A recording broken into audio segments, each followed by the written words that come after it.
he's one of these midfielders who you need these days, who are very dynamic, covers the ground really well, defensively, offensively.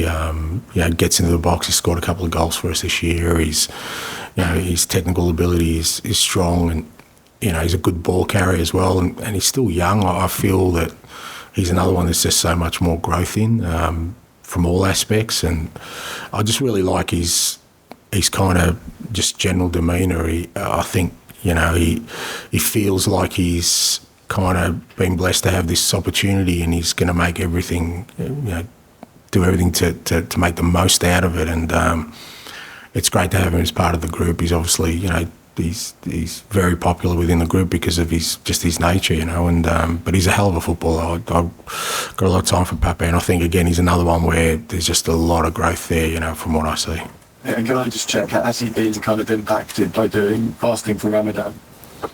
Yeah, look, it's always a bit of a challenge for the players, but their beliefs that they feel very strongly about, and we try and support them in the best way we can. And he's gone about his football still diligently, and gone through what he needs to go through, and now it's over, and I'm sure for him it'll sort of allow him now to get back to the levels he needs to get to.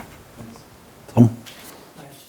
To pick up on Dan's question about Pedro, one of the highlights of the first half of the season was watching Pedro and Destiny in particular, his impact going forward, the way he played, same with James Maddison as well.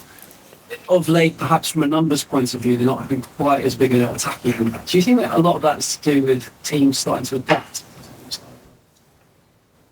No, I don't think so. I think I said after the game that I think we've been working with Pedro and Destiny in particular. I think they're still getting into some great areas. Probably haven't had the output, but I think I think I've been consistent saying all year. In our front third, a lot of our players still a long way to go in terms of where we want to be. But no, I still think. Pedro scored last week. I think Destiny was in the box when he scored. So I still think it's it's still an effective sort of way for us to get through opposition teams with the quality those two players have. Different qualities in terms of the way they kind of get into those attacking thirds, but. No, it's just stuff we're working on with them constantly, and again, we're seeing some improvement. Eric Dier gave a quite interesting interview the Arsenal game with Gary Neville, and he was talking about yourself, and obviously didn't play much. Very praiseworthy his time under you. But one of the things he also said was that you don't do much tactical work. You kind of read his meaning and work on the opposition rather than your team. But I don't know, what do you think he meant by that, and why do you sort of focus more on how you attack rather than perhaps the repetition? That's the right reading. I don't know. It's probably something you have to ask Eric. I don't know what you mean by tactical work. I think all we do is work on everything's geared around how we're going to play our football.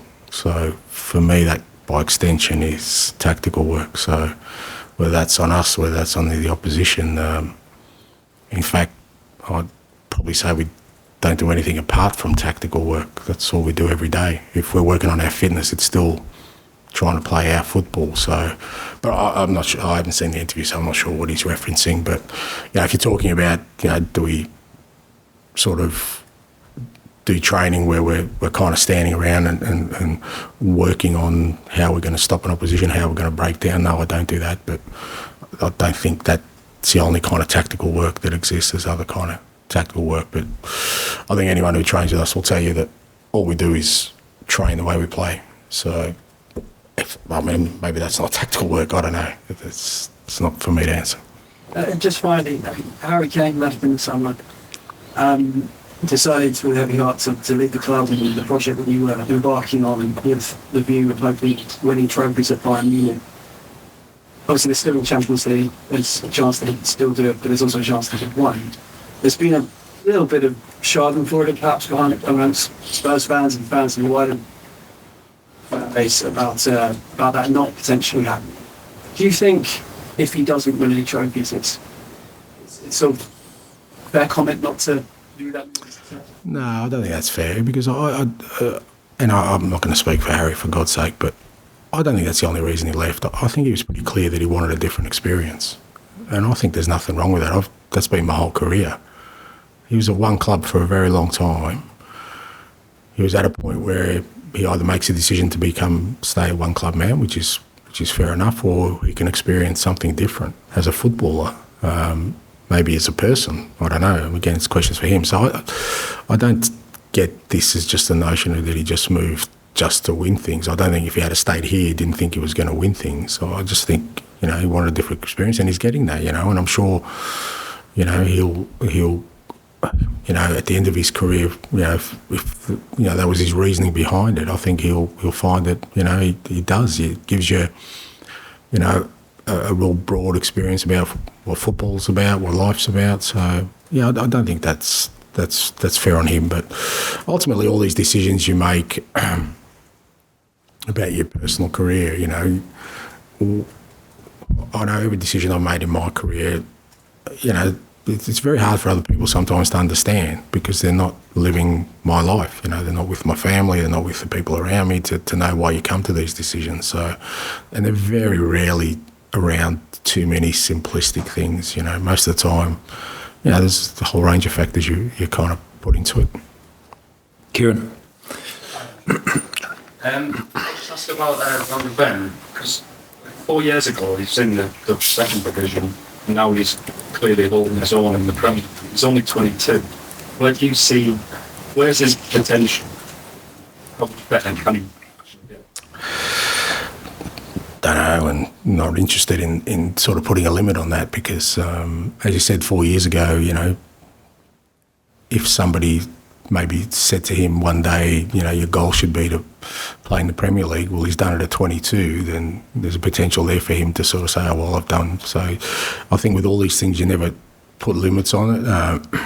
But, he's done brilliantly, and the growth in him is another one. I mean, that's the exciting thing for me with this group is that we've got a real core that I just think there's still so much growth in them because invariably it's either their first season in the Premier League or they're still young in age, and they've adapted so well, and they're at a big club where there still are expectations. So it's not like they're going to fly under the radar by doing 2 or 3 years and then moving to a big club. They're under the spotlight straight away, whether that's Vic in goal or Mickey or Brennan or Destiny, Pape, these guys who we've brought in kind of this year. And Mickey falls, and again the beauty of it is he just wants more. And I said during the week, it's up to us to make sure that we don't stunt his growth by putting a limit on how good he can be. Look, he's been fantastic for us this year, and he's continuing to grow. And where that takes him, hopefully it's beyond whatever he has in his mind or anyone else has in their mind. Is that something special about this group, sort of maturity of the other years? Because in Chelsea, they're signed a lot of young players, and it's not really worked for them. Yeah, and it's not easy, particularly when you're talking about the toughest competition in the world, club competition. So I have been pleased with that, with the way that a lot of the guys have just really accepted the challenge of playing for the club and sort of challenging them to play in a certain way that's going to expose them in many respects, but them not shying away from that. Because the way we played, that again, whether it's Mickey or Vic or all those guys I mentioned, it kind of puts them right out there in terms of, they have to sometimes defend without any cover or attack without any support or just do things that are going to be a real challenge for them, and they've embraced that. And like I said, that's the exciting bit for me. That also the responsibility I have is that there's a good core in there that has still got so much more that they can give, and at the same time they've already sort of acquitted themselves really well. I'll just ask a quick daft one. Are you a fan of Fly on the Wall documentaries? Have you seen the Newcastle one, Man City? No. I probably watched. I think I watched Sunderland Till I Die. That was good, and the rest of them are a bit. Not the Spurs one. No, because I just think it becomes a bit manufactured. I think I'd be very surprised if you get a real sort of behind the scenes. But I mean, there's look, who am I to say? I'm no movie critic, but maybe people like them, but not for me. I love documentaries, but nah. Would you get one for you now? Nah. Well, unless you want a cure for insomnia, mate, then you can put it on late at night and just dream yourself away. Finish with John, please. I was going to ask you something similar because you said you didn't watch the. Something daft.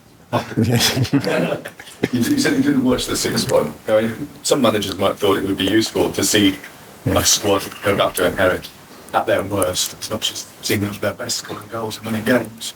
But you didn't know for it? No, I don't think that. I'd be very surprised if people. I mean, my sort of research on it was more on the individual players. So I might have watched individual players in that game, but I wouldn't have watched the game as a reference point because it's totally different. It's a different set of circumstances, different manager, different. You don't I'm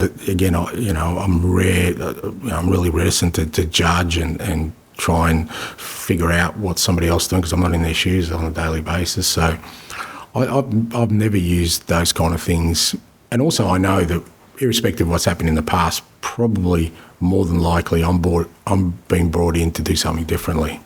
So, like I said, I mean, I would have watched all the players individually through the whole season and got my research on the players I was inheriting, but there wasn't a lot for me to be gained by watching sort of matches and trying to get, again, some reference points as to how that's going to affect what I'm going to do. One big player you have inherited is Stones. It's like a bit of a niche thing, but he's one assist away from double-figure goals, double-figure assists in 3 seasons. Only a handful of players have done that. They're all superstars. But how much of a achievement that can. He's a superstar, mate. You're right. I've said it before. I think he's world class. I think he could, to do it as long as he has in the Premier League. As you said, and this year, he missed a fair few games with the Asian Cup, and that's happened a couple of times in his journey here. Travelling to the other side of the world, representing his national team, never missing a beat there either, and to keep producing those kind of numbers, I put him right up there, and again, I think there's still more to come from him in terms of, I don't see him waning in terms of his abilities or his physical capacity. So, if he can keep crunching out those numbers, I've got no doubt he'll go down as one of the greats of the Premier League when he's done. Do you think that as Spurs fan, do you think there is a perception outside the club that he isn't the very top, just because he doesn't want anything, going back to that again now? Oh, maybe, yeah, maybe because of that, and I think because of kind of his background playing for Korea. I think if he played for another national team, because again, I think whatever he does for his national team gets a little bit diminished because it's not a Euros or it's not a World Cup qualifier where they can sort of measure up. But I think if he was playing for any other national team, sort of in Europe or South America, and I've got no doubt he would play for whatever national team he happened to be of that nationality. I think that kind of maybe takes a little bit away from him as well, because there's always kind of, you put these reference points and invariably people put in sort of their international records as well to sort of rank them as players, and I still think he's had an unbelievable international career as well, carrying his nation for a very long time, but that's okay. I mean, I think when it's all done and dusted, I think that his accomplishments and the manner in which he's gone about it, I think he'll get the accolades he deserves. Thank you very much. Thank you.